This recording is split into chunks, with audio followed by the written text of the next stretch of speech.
नमस्कार शेतकरी बंधूंनो, आज 22 फेब्रुवारी 2026. मित्रांनो, हरभऱ्याच्या दरात काही प्रमाणामध्ये वाढ झाल्यामुळे शिरपूर या बाजार समितीमध्ये 6,930 रुपयाचा काबुली हरभऱ्याला बाजारभाव मिळालेला आहे. पण संपूर्ण महाराष्ट्रातच आता हरभऱ्याला काय मिळत आहे बाजारभाव पहा. वेळ न लावता आपल्या चॅनलच्या माध्यमातून. पण मित्रांनो, विनंती आहे की चॅनलला सबस्क्राईब केलं नसेल तर चॅनलला सबस्क्राईब करा, जेणेकरून असे दररोजचे व्हिडिओ आपल्याला पाहायला मिळतील. मित्रांनो, पहिली बाजार समिती आहे शिरपूर. काबुली हरभऱ्याला आवक आलेली आहे 6 क्विंटलची. कमीत कमी दर मिळाला 6,930 रुपये. सर्वसाधारण दर आणि जास्तीचा दर सुद्धा 6,930 रुपये मिळालेला आहे. पुढील बाजार समिती आहे नागपूर.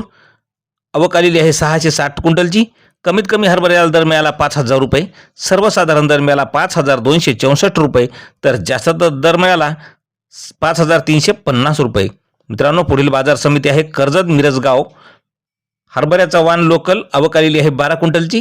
कमीत कमी दर मिळाला 5,200 रुपये. सर्वसाधारण दर मिळाला 5,350 रुपये. तर जास्तीचा दर मिळाला 5,500 रुपये. मित्रांनो, पुढील बाजार समिती आहे दुधनी. लोकल हरभऱ्याला आवक आलेली आहे 646 क्विंटलची. कमीत कमी दर मिळाला 4,800 रुपये.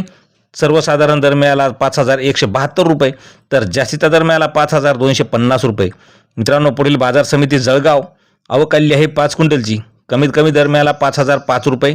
सर्वसाधारण दर आणि जास्तीचा दर सुद्धा 5,005 रुपये मिळालेला आहे. पुढील बाजार समिती आहे पुणे. पुण्याला हरभऱ्याची आवक आलेली आहे 37 क्विंटलची. सर्वात भाव वाढलेला पाहायला मिळत आहे आपल्याला. कमीत कमी दर मिळाला 6,600 रुपये. सर्वसाधारण दर मिळाला 6,800 रुपये. तर जास्तीचा दर मिळाला 7,000 रुपये. मित्रांनो, पुढील बाजार समिती आहे बार्शी. आवक आलेली आहे बार्शीला हरभऱ्याला 78 क्विंटलची. कमीत कमी दर मिळाला 5,100 रुपये. सर्वसाधारण दर मिळाला 5,150 रुपये. तर जास्तीचा दर मिळाला 5,200 रुपये. मित्रांनो, पुढील बाजार समिती आहे नांदेड. आवक आलेली आहे 259 क्विंटलची. कमीत कमी हरभऱ्याला दर मिळाला नांदेड या ठिकाणी 4,700 रुपये. सर्वसाधारण दर 5,000 रुपये. तर जास्तीचा दर मिळाला 5,200 रुपये. तर मित्रांनो, असे दररोजचे भाव पाहण्यासाठी सबस्क्राईब करा. धन्यवाद.